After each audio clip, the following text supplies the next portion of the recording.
ज्ञानतिमिरान्धस्य ज्ञानाञ्जनशलाकया चक्षुरुन्मीलितं येन तस्मै श्रीगुरवे नमः। श्रीचैतन्यमनोभीष्टं स्थापितं येन भूतले स्वयं रूप कदा मह्यं ददाति स्वपदान्तिकम्। श्री कृष्ण चैतन्य प्रभु नित्यानंद श्री अद्वैत गदाधर शिवासदि गौर भक्तवृंद। हरे कृष्णा कृष्णा कृष्णा हरे हरे, हरे राम राम राम हरे हरे। हरे कृष्णा। এই জগন্নাথ রথযাত্রা অনুষ্ঠান কেমন লাগছে আপনাদের?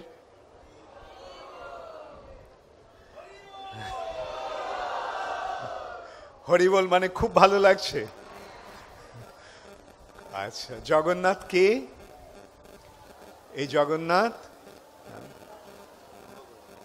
যেই গৌর, সেই কৃষ্ণ, সেই জগন্নাথ। কৃষ্ণই হচ্ছেন জগন্নাথ, আর সেই কৃষ্ণই এসেছেন শ্রীকৃষ্ণ চৈতন্য মহাপ্রভু রূপে। এটা কার কার জানা আছে? খুব ভালো। তাহলে এখন প্রশ্ন ওঠে, তো কৃষ্ণকে তো একরকম দেখতে, তাহলে জগন্নাথের এই রূপটা কেন এরকম? কৃষ্ণ, জগন্নাথ যদি কৃষ্ণ হয় তাহলে জগন্নাথ কেন এই রকম ভাবে আছে? এই জগন্নাথ কৃষ্ণ কিভাবে বা কেন এই রূপ পরিগ্রহ করলেন সেটা কার কার জানা আছে? আচ্ছা, কার কার জানা নেই? কে কে জানতে চান? যাদের জানা আছে তারাও জানতে চান? হ্যাঁ, আচ্ছা। এই সম্পর্কে স্কন্দ পুরাণে বর্ণনা রয়েছে। হ্যাঁ, সেই বর্ণনা, এই বর্ণনা আমরা সাধারণত তিনটি উৎস থেকে আমরা পাই। একটা হচ্ছে স্কন্দ পুরাণ, একটি হচ্ছে চৈতন্য চরিতামৃত, আরেকটি হচ্ছে আমাদের পরমারাধ্যতম পরম গুরুদেব শ্রীল ভক্তি সিদ্ধান্ত সরস্বতী ঠাকুরের বর্ণনা। যাক, তিনটে তো একসঙ্গে বলা যাবে না, আমি দেখছি কতটুকু বলা যায়। এমনিতে আমি শুনলাম যে প্রোগ্রাম আধ ঘন্টা পিছিয়ে আছে, তো আধ ঘন্টা পিছিয়ে আছে, তো আমি যদি আরও দেরি করিয়ে দিই তাহলে তো আরও দেরি হয়ে যাবে। তা আমি চেষ্টা করব আধ ঘন্টার মধ্যে যে পিছিয়ে আছে আমি আর বেশি সময় নেব না, তার মধ্যেই আমি যতটুকু পারি বলে নেব। স্কন্দ পুরাণের বর্ণনা হচ্ছে, অবন্তী নগরীতে সত্যযুগে মহারাজ ইন্দ্রদ্যুম্ন নামে এক রাজা ছিলেন। তিনি যদিও রাজা, তিনি মহান ভগবত ভক্ত এবং তিনি ভগবানের দর্শনের জন্য অত্যন্ত ব্যাকুল হয়ে উঠেছেন। এখন সত্যযুগে ভগবানকে দর্শন কিভাবে হয় কার কার জানা আছে? সত্যযুগে ভগবানের দর্শন কিভাবে হয়? সত্যযুগে ভগবানের দর্শন কি মন্দিরে দর্শন হয়? হয়। তাহলে সত্যযুগে কিভাবে দর্শন হয়? সত্যযুগে ধ্যানের মাধ্যমে হৃদয়ে ভগবানকে দর্শন হয়। এখন সেই হৃদয়ে ধ্যানের মাধ্যমে, সত্যযুগে যুগধর্ম কি? ধ্যান। সেই ধ্যানের মাধ্যমে হৃদয়ে ভগবানকে দর্শন করার যে পদ্ধতি বা প্রক্রিয়া, সেটা অত্যন্ত সময় সাপেক্ষ। দীর্ঘকাল, মানে হাজার হাজার বছর এইভাবে ধ্যান করার মাধ্যমে অবশেষে ভগবানের কৃপার প্রভাবে হৃদয়ে ভগবানকে দর্শন সম্ভব হয়। তো ইন্দ্রদ্যুম্ন মহারাজের পক্ষে তার রাজ্য ছেড়ে ধ্যানের মাধ্যমে ভগবানকে দর্শন করা সম্ভব নয়। মন্ত্রীরা কিছুতেই তাকে রাজ্য ছেড়ে চলে যেতে দিচ্ছেন না। এদিকে রাজা ব্যাকুল হয়ে উঠেছেন ভগবানকে দর্শন করার জন্য। তখন একদিন এক তৈর্থিক ব্রাহ্মণ মানে যে ব্রাহ্মণ তীর্থে তীর্থে ভ্রমণ করে বেড়ান, সেই এক ব্রাহ্মণ রাজসভায় এসে ঘোষণা করলেন যে নীলাদ্রি পর্বত, যা লবণ সমুদ্রের তীরে অবস্থিত, লবণ সমুদ্রের তীরে নীলাদ্রি পর্বতে নীলমাধব রূপে ভগবান বিরাজ করছেন। কিন্তু সেই নীলাদ্রি পর্বত কোথায় এবং সে সম্বন্ধে জানার আগেই সেই ব্রাহ্মণটি ওখান থেকে অন্তর্হিত হয়ে গেলেন, সেই ব্রাহ্মণকে আর দেখা গেল না।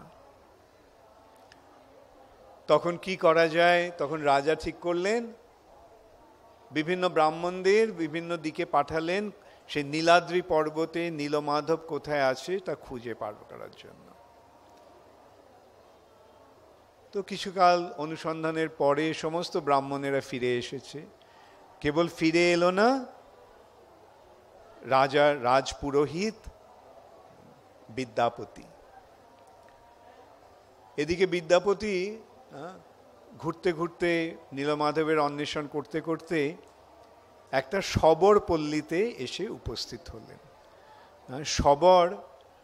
শবরেরা শবর হচ্ছে এই যেমন অন্তজ, বৈদিক হচ্ছে প্রথা হচ্ছে 4টি বর্ণের ভিত্তিতে, ব্রাহ্মণ, ক্ষত্রিয়, বৈশ্য, শূদ্র, এবং যারা এই 4টি বর্ণেরও নিচে আছে তাদের বলা হয় অন্তজ। অন্তজ এই শবরেরা হচ্ছে অন্তজ, মানে বর্ণাশ্রম ধর্মের বৈদিক সংস্কৃতির বাইরে। এরকম যাদেরকে আমরা সাধারণত বলা হয় নিচ জাতি ইত্যাদি। যাই হোক, কিরাট, পুলিন্দ্র, পুলক্ক, পুক্কষা, অন্ধ্র, আভির ও পিলান্দ পুক্কষা, এরকম শবরেরা হচ্ছে অন্তজ। কিন্তু এই শবর পথশ্রান্ত হয়ে অত্যন্ত ক্লান্ত হয়ে বিদ্যাপতি সেই শবরপল্লীতে এসে পৌঁছেছে। সেখানে যে বাড়িতে গেছে, বাড়ির সামনে দরজা ধাক্কা দিয়েছে, সে বাড়ি থেকে সেখান থেকে একটা যুবতী মেয়ে এসে তাকে অভ্যর্থনা জানালো, জানিয়ে তাকে বলল যে তার বাবা বিশ্ব বসু হচ্ছে শবরদের রাজা বা শবরদের নেতা। বিশ্ব বসু তখন বাড়িতে ছিল না। তো সেই ললিতা বিদ্যাপতিকে আমন্ত্রণ জানালো, আপনি আমাদের আতিথ্য গ্রহণ করুন। এবং বিশ্ব বসু যখন ফিরে এলো তখনও দেখলো যে তার বাড়িতে এক ব্রাহ্মণ অতিথি রূপে এসেছে। সে মহা আনন্দে সে বিদ্যাপতিকে সম্বর্ধনা জানালো, এবং যখন দেখলো যে সে অত্যন্ত পরিশ্রান্ত তখন তাকে অনুরোধ করলো, আপনি কিছুদিন আমার এখানে থেকে বিশ্রাম করুন। বিদ্যাপতিও রাজি হলো। ইতিমধ্যে বিদ্যাপতি যখন ছিল, কালক্রমে সে বিশ্ব বসুর অনুরোধে বিদ্যাপতি ললিতাকে বিবাহ করল। এখন প্রশ্ন হতে পারে, ব্রাহ্মণ অন্তজকে বিয়ে করছে, এটা কিরকম? কিন্তু আমাদের শাস্ত্রে এখানে দেখতে পাচ্ছি যে উচ্চবর্ণের মানুষ, উচ্চবর্ণের পুরুষ নিম্নবর্ণের কন্যাকে বিবাহ করতে পারে, কিন্তু নিম্নবর্ণের পুরুষ উচ্চবর্ণের কন্যাকে বিবাহ করতে পারে না। তো যেহেতু নিচবর্ণের, সুতরাং বিদ্যাপতির পক্ষে ললিতার বিবাহ অসঙ্গত হয়নি। সে যখন সেই বাড়িতে থাকছে, বিশ্ব বসুর বাড়িতে, তখন একদিন সে প্রতিদিন দেখতো যে রাত্রিবেলা বিশ্ব বসু কোথায় চলে যায়, এবং সকালে সে যখন ফিরে আসে তার শরীর থেকে অপূর্ব সুন্দর সৌরভ, সুন্দর গন্ধ পাওয়া যায়। তখন সে জিজ্ঞাসা করলো ললিতাকে, তোমার বাবা কোথায় যায় প্রতিদিন রাত্রে? ললিতা বলল, আমার বাবা রাত্রিবেলা নীলমাধবের পূজা করতে যায়। তো শুনে বিদ্যাপতি তো অত্যন্ত আনন্দিত হলো, কিন্তু কিছু বলল না। কেননা এই নীলমাধবের সন্ধানে এসে এইভাবে সে নীলমাধবের সন্ধান পেল। তো সে ললিতাকে বলল, তুমি তোমার বাবাকে বলবে আমাকে একদিন নীলমাধবের দর্শনে নিয়ে যেতে। ললিতা বলল, দেখো আমার বাবা কাউকে জানাতে চায় না যে তিনি নীলমাধবের পূজা করেন। তা বাবা যদি জানতে পারে যে আমি তোমাকে বলেছি, তাহলে বাবা আমার প্রতি অত্যন্ত ক্রোধান্বিত হবেন। বিদ্যাপতি বলল, দেখো আমি তোমার স্বামী, আর তোমার পিতা হচ্ছে আমার শ্বশুর, সুতরাং আমাদের মধ্যে তো কোনো লুকোবার কারণ নেই। তুমি তোমার বাবাকে বলো। তখন ললিতা তার বাবাকে অনুরোধ করলো বিদ্যাপতিকে নিয়ে যাওয়ার জন্য। এখন কেন বিশ্ব বসু এইভাবে গোপন রাখছিল নীলমাধবের কথা? তার কারণ হচ্ছে যে বৈদিক প্রথায় কেবল ব্রাহ্মণেরাই ভগবানের পূজা করতে পারে, ব্রাহ্মণ ছাড়া অন্যদের পূজা করা রীতি নেই। আর অন্তজ ভগবানের পূজা করছে, সেটা তো সমীচীন নয়। এটা জানাজানি হয়ে গেলে বিশ্ব বসু মহা বিপদে পড়তে পারে। এখানে আমরা আরেকটা জিনিস দেখতে পাচ্ছি, যে বৈদিক প্রথায় এই সমস্ত নিয়মগুলি রয়েছে যে ব্রাহ্মণ ছাড়া কেউ পূজা অর্চনা করতে পারে না। কিন্তু আমরা আবার দেখতে পাচ্ছি এই শাস্ত্রের মাধ্যমে যে যদিও ব্রাহ্মণ ছাড়া অন্য কেউ পূজা অর্চনা করতে পারে না, কিন্তু ভগবানের পূজা যে কেউ করতে পারে। অন্তজ পর্যন্ত যে সমাজে সবচাইতে অত্যন্ত নিম্ন স্তরে রয়েছে, যারা পশু শিকার করে জীবিকা নির্বাহ করে, তারা পর্যন্ত ভগবানের পূজা করতে পারে। সে সম্বন্ধে আমাদের কি শাস্ত্রে কি বলা হচ্ছে? চণ্ডালোপি দ্বিজশ্রেষ্ঠ হরিভক্তি পরায়ণা।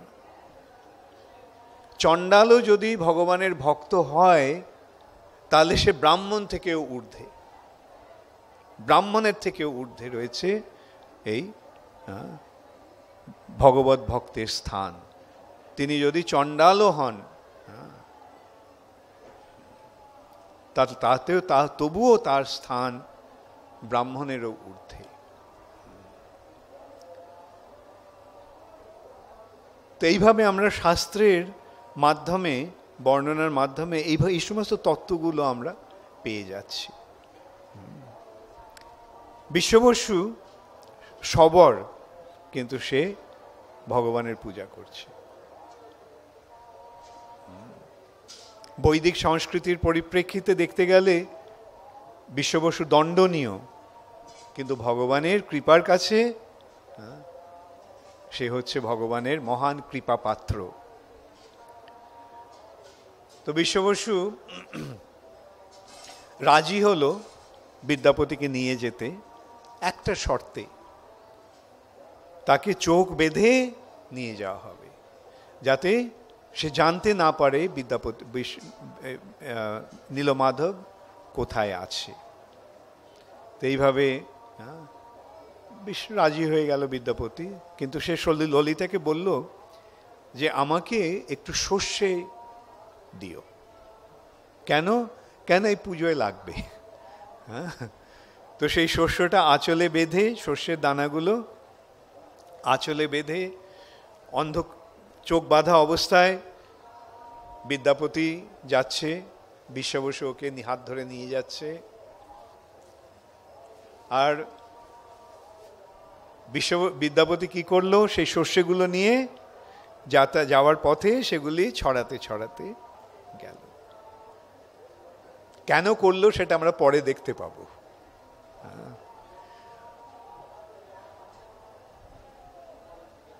সেখানে গিয়ে বিদ্যাপতি নীলমাধবের দর্শন করলো,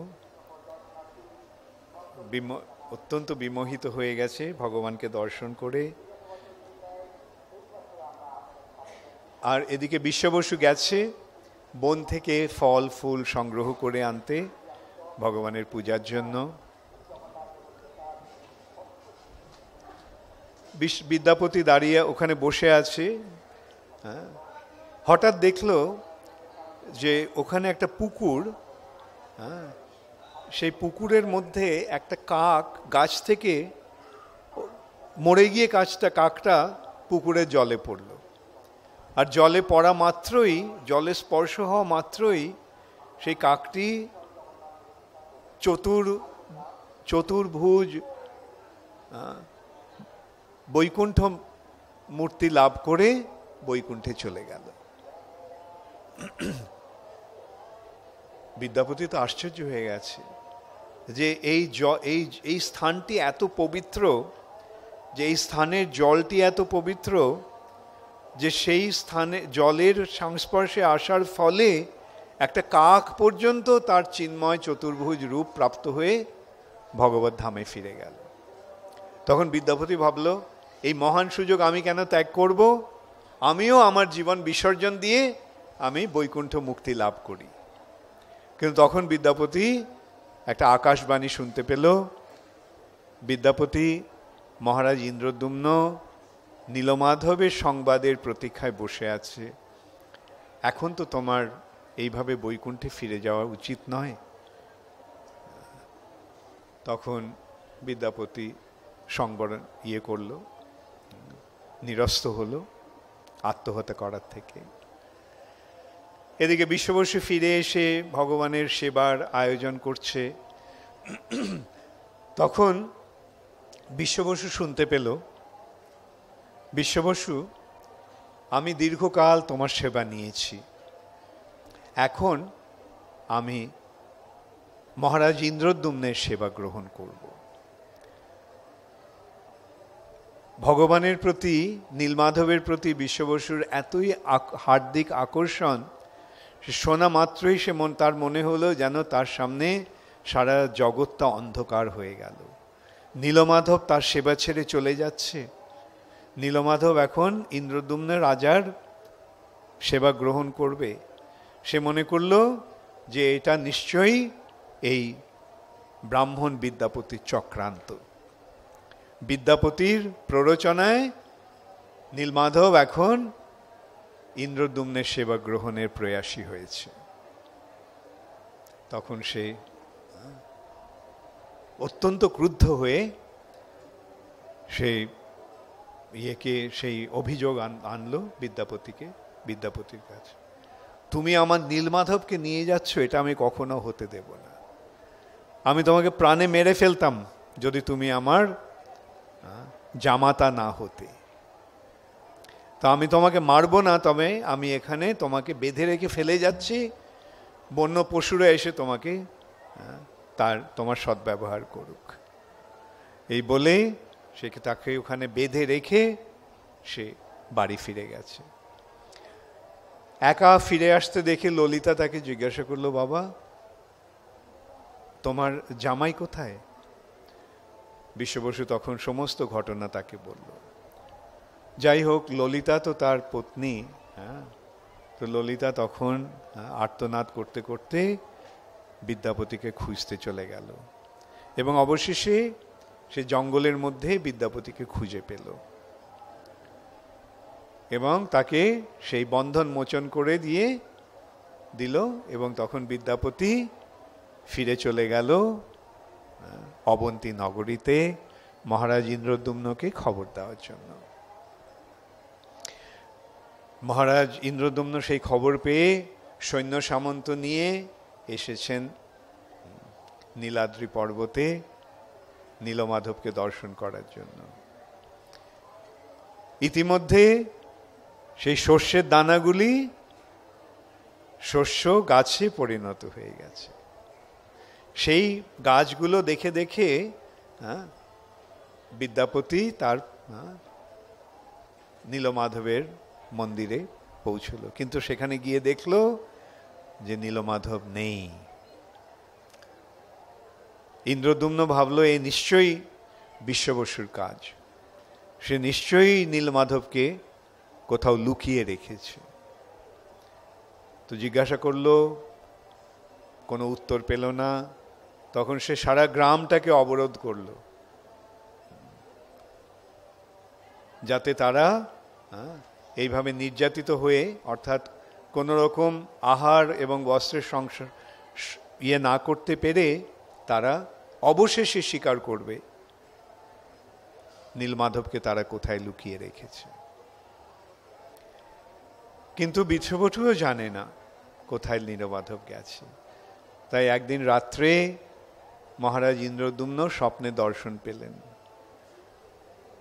যে নীলমাধব বলছেন, ইন্দ্রদ্যুম্ন, তুমি আমার নীলমাধব রূপে তুমি আমাকে আর দর্শন করতে পারবে না। এই রূপ অন্তর্হিত হয়ে গেছে, এই রূপ বৈকুণ্ঠে ফিরে গেছে। তবে আমি একটা কাঠ রূপে ভেসে এসেছি। দারু ব্রহ্ম, দারু মানে কাঠ, আর ব্রহ্ম এটা সাধারণ কাঠ নয়, এটা চিন্ময় কাঠ। এই চিন্ময় কাঠ রূপে আমি ভেসে এসেছি সমুদ্রে। তো সে স্বপ্ন দেখা মাত্রই মহারাজ ইন্দ্রদ্যুম্ন ছুটে গেল সমুদ্রে পাড়ে, গিয়ে দেখে সত্যি সত্যি একটা বিশাল কাঠ এরকম ভেসে এসেছে সমুদ্রের জলে। তো সেটা সে ওঠাবার চেষ্টা করলো, একা তো ওঠাতে পারলই না, অনেককে ডাকলো, তারাও তাদের সাহায্য নিয়ে ওঠানো গেল না। রাজা তার সমস্ত সৈন্য সামন্ত নিয়ে ওঠাবার চেষ্টা করলো, হাতি ঘোড়া সৈন্য সামন্ত, তাও সম্ভব হলো না। আবার মহারাজ ইন্দ্রদ্যুম্ন বিফল মনোরথ হলেন। এই কাঠের থেকে ভগবানের বিগ্রহ করার নির্দেশ এসছে, কিন্তু কাঠটাকে তো তোলাই যাচ্ছে না জল থেকে। তখন আবার ইন্দ্রদ্যুম্ন স্বপ্নে দর্শন পেলেন, নির্দেশ পেলেন যে এই কাঠটি যদি, এই কাঠের একটা প্রান্ত বিশ্ববসু ধরে, আরেকটা প্রান্ত বিদ্যাপতি ধরে, তাহলেই কাঠটা তারা তুলতে পারবে। মহারাজ ইন্দ্রদ্যুম্ন বিশ্ববসু আর বিদ্যাপতিকে অনুরোধ করলেন, এবং যেই কাঠটি হাজার হাজার সৈন্য সামন্ত হাতি ঘোড়া নিয়েও তুলতে পারল না, বিদ্যাপতি আর বিশ্ববসু অনায়াসে সেই কাঠটি তুলে নিয়ে এলো। তখন মহারাজ ইন্দ্রদ্যুম্ন সমস্ত কাঠের কাজের শিল্পীদের ডাকলো, এই কাঠ থেকে ভগবানের শ্রী বিগ্রহ প্রকাশ করার জন্য। কিন্তু সেই সমস্ত শিল্পীরা যেইমাত্র তাদের যন্ত্র, এই বাটুলি, হাতুড়ি, বাটাল, ওই কাঠে স্পর্শ করা মাত্রই সেই যন্ত্রগুলো ভেঙে যেতে লাগলো। কেউ সে কাঠের উপরে একটা আঁচড়ও পর্যন্ত ফেলতে পারল না। বিফল মনোরথ হয়ে ইন্দ্রদ্যুম্ন মহারাজ অত্যন্ত বিমর্ষ হয়ে আছেন, কি করা যায় এখন, কেউই তো এই কাঠ থেকে কাটতে পারছে না। তখন একজন অত্যন্ত বৃদ্ধ সেখানে এলো, এসে বলল যে আমার নাম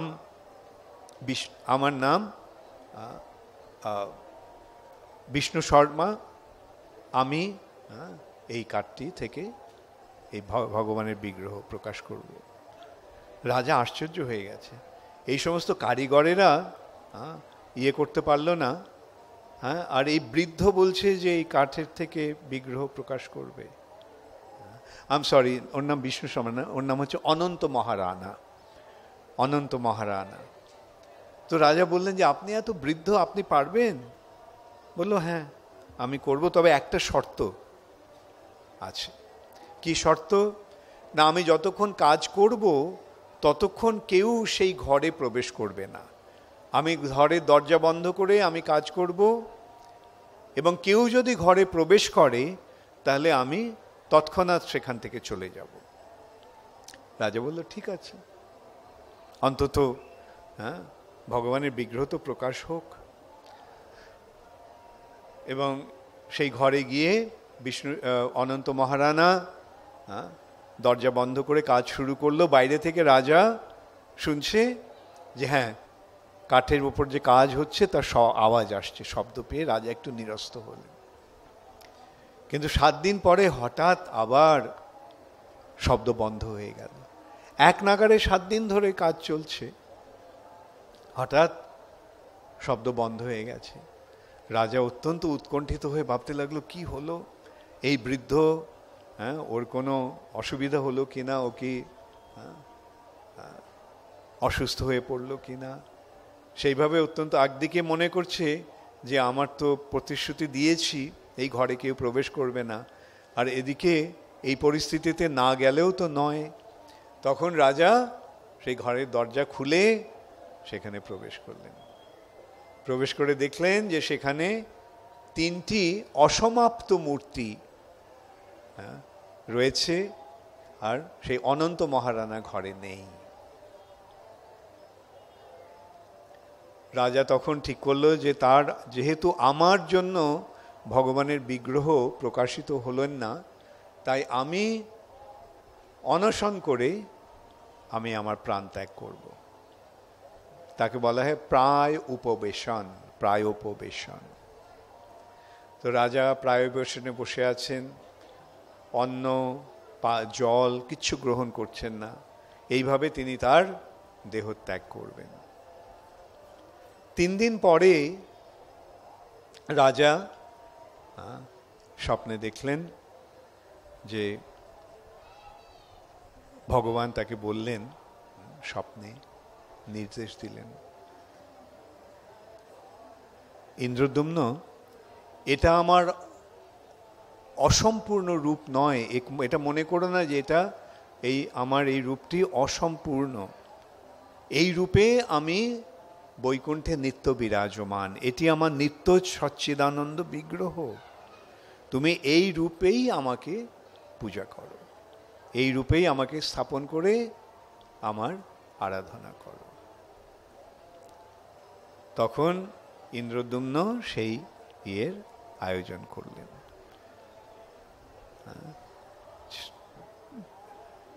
ভগবানের সেই যে আপাত দৃষ্টিতে যে অসম্পূর্ণ রূপ, সেটিকে শৃঙ্গার করে স্থাপন করলেন। ব্রহ্মা সেই বিগ্রহের স্থাপনা করলেন, ব্রহ্মা এসে। যাই হোক, স্কন্দ পুরাণের বিস্তৃত বিবরণ রয়েছে। তো সংক্ষেপে এই রূপটির কারণটা আমি বলে দিচ্ছি। এই রূপটি কেন, যেহেতু আমি প্রশ্ন তুলেছিলাম প্রথমেই যে কৃষ্ণ তো এই রূপ নয়, কৃষ্ণকে দেখতে তো এরকম নয়, তাহলে এই জগন্নাথকে আপনি কেন বলছেন কৃষ্ণ? সেই সম্বন্ধে একটা আছে যে সূর্যগ্রহণের সময় কুরুক্ষেত্রে সমন্ত পঞ্চকে স্নান করা, সমন্ত পঞ্চক সরোবরে স্নান করার একটা প্রথা চিরাচরিত চিরকাল ধরে চলে আসছে। আজ থেকে 5000 বছর আগেও সূর্যগ্রহণ উপলক্ষে সকলে সমন্ত পঞ্চকে গেছে কুরুক্ষেত্রে স্নান করতে। কৃষ্ণও গেছেন, সঙ্গে রয়েছেন বলরাম এবং সুভদ্রা। আবার ব্রজবাসীরাও এসেছেন বৃন্দাবন থেকে সেই সূর্যগ্রহণ উপলক্ষে সমন্ত পঞ্চকে স্নান করার জন্য।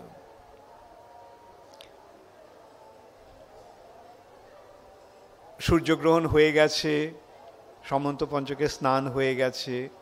পরের দিন যখন সকলে যাওয়ার উদ্যোগ করছে, ব্রজবাসীরা তখন শুনতে পেল যে কৃষ্ণ কুরুক্ষেত্রে এসেছে। শোনা মাত্রই তো তারা কৃষ্ণকে দর্শন করার জন্য ছুটে গেলেন। 100 বছর ধরে তারা কৃষ্ণকে দর্শন করেননি। কৃষ্ণকে অক্রূরে যখন নিয়ে যায়, কৃষ্ণ তাদের প্রতিশ্রুতি দিয়েছিলেন যে আমি শীঘ্রই ফিরে আসব, কিন্তু 100 বছর অতিক্রান্ত হয়ে গেছে, কৃষ্ণ ফিরে আসেনি। তখন যে ব্রজবাসীদের কি অবস্থা হয়েছিল তার বর্ণনা আমাদের শাস্ত্রে রয়েছে, বিশেষ করে শ্রীমদ্ ভাগবতে খুব সুন্দরভাবে রয়েছে। সে সম্বন্ধে বলা হচ্ছে যে ব্রজ গোপিকারা তারা নিমেষ মাত্র কৃষ্ণের অদর্শন সহ্য করতে পারত না। যে নিমেষ মানে চোখের যখন পলক পড়ে, এই যে ক্ষণিকের জন্য যে কৃষ্ণকে দর্শন করতে পাচ্ছেন না, সেই জন্য তারা ব্রহ্মাকে তিরস্কার করেছিলেন যে তুমি কি একটা শরীর তৈরি করেছো যেই শরীরে পলক পড়ে, আর সেই পলক পড়ার জন্য আমরা কৃষ্ণকে দেখতে পাই না সেই ক্ষণিকের জন্য।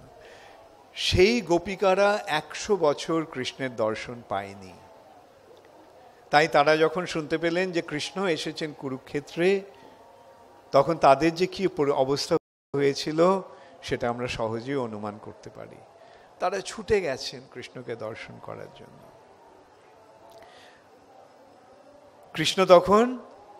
কৃষ্ণ যাওয়ার জন্য প্রস্তুত হয়েছে, রথে উঠে গেছে, রথ এখন ছাড়বে। সেই সময় ব্রজবাসীরা সেখানে এসে উপস্থিত হলেন। একদিকে কৃষ্ণকে দর্শন করে তাদের খুব আনন্দ হলো, কিন্তু রাধারানীর মনটা সন্তুষ্ট হলো না।